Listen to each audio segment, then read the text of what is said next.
ازيكم يا جماعه عاملين ايه؟ انا عمر عبد الرحمن. ان شاء الله في الفيديو ده هيكون اول سيشن في الانترودكشن سيشنز في ايسف. بالنسبه اول حاجه عندنا ايه هي ايسف؟ اول حاجه ايسف دي اختصار لانترناشونال ساينس اند انجينيرنج فير، يعني معنى كده ان المسابقه بيبقى فيها مشاريع علميه ومشاريع هندسيه، وطبعا المسابقه دي احسن مسابقه في العالم بالنسبه لطلاب الهاي سكول سواء ستيم او سواء ثانوي عام.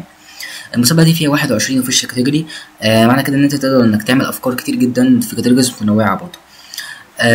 بالنسبه برضو انواع البروجكتس اللي انت ممكن تعملها، عندك الساينتفك بروجكتس واللي هي بتبقى بتكون معتمده قوي على الماده العلميه، مثلا زي الفيزيكس، الكيمستري، البيولوجي وهكذا.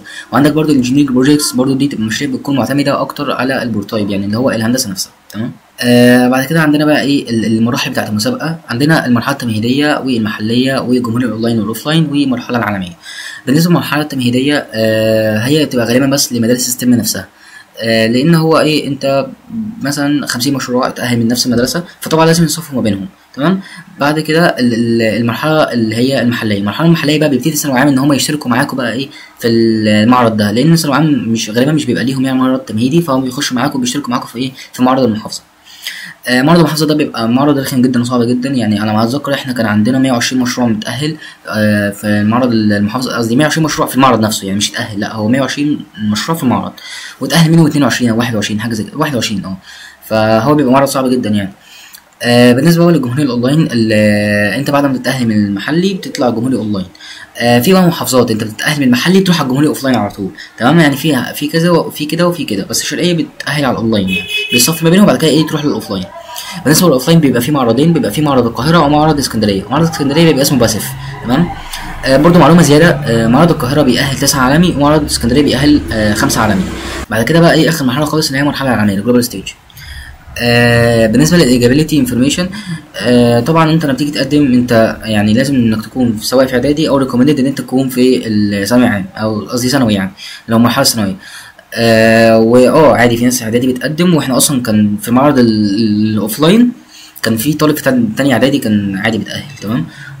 طبعا انت تقدر انك تخش لوحدك او انك تخش في تيم مكون من 2 بس، انت وحد تاني. في دول بتأهل بيبقى في دول بيبقى فيها 3 عادي، بس مش مصر يعني. طبعا برضو حاجه مهمه جدا، انت لازم يكون معاك بورتاي بيكون شغال وفي ريزلتس متسجله، ولازم طبعا برضو يكون معاك بوستر. برضو تركيبه بسيطه، انت ممكن تخش اصلا معرض تمهيدي من غير بوستر وتخش البرزنتيشن وتتاهل، عادي في ناس عملتها واتاهلت عادي، بس يعني ايه طبعا الاحسن ان انت يكون معاك بوستر.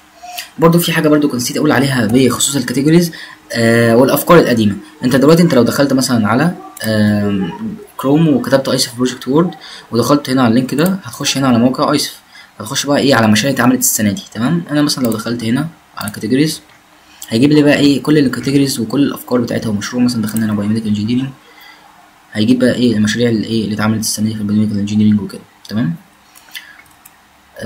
وان شاء الله بقى في الفيديوهات الجايه يعني والفيديو الجاي كمان هيكون اصلا شرح تفصيلي عن الايسف بروجكت بورد، وازاي انك اصلا تقدر انك تاخد منه افكار، وازاي برضو يعني ان انت تستفيد منه باكثر استفاده ممكنه يعني. طبعا بالنسبه للسلايد دي، السلايد دي بتوضح ان انت اصلا طول ما انت شغال على ايسف انت بتتعلم حاجات جديده، وبتتعلم انك ازاي تكتب بوستر، وازاي ان انت اصلا ديزاين بوستر، وازاي برضو انك تعمل برضو ديزاين جذاب وكده. فمثلا ده كان بالنسبه للبوستر بتاعنا، ده كان بوستر التمهيدي، كان يعني بشع وكان فيه فكرات ناقصه وكذا. وطبعا ايه احنا الحمد لله يعني اتعلمنا كتير وكده، فده كان البوستر النهائي بتاعنا يعني. بس فانت كده كده اصلا هتتعلم غصب عنك يعني.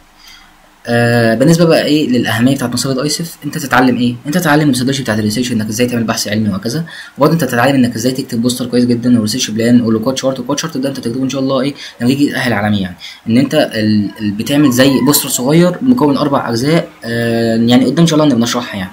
وبرضه تقدر انك يعني انت هتتعلم ان انت ازاي انك تقيم الافكار المختلفه، وازاي برضه انك تجيب فكره لنفسك. واخر حاجه ويعتبر من اهم حاجه، انت هتتعلم انك ازاي تتعامل مع المقيمين الايفالويتورز، يعني ان هو مثلا لو سالك مثلا سؤال انت مش عارف اجابته تتعامل ازاي، انت اصلا ازاي تتكلم معاه، ازاي اصلا انك تقنعه بفكرتك وكده.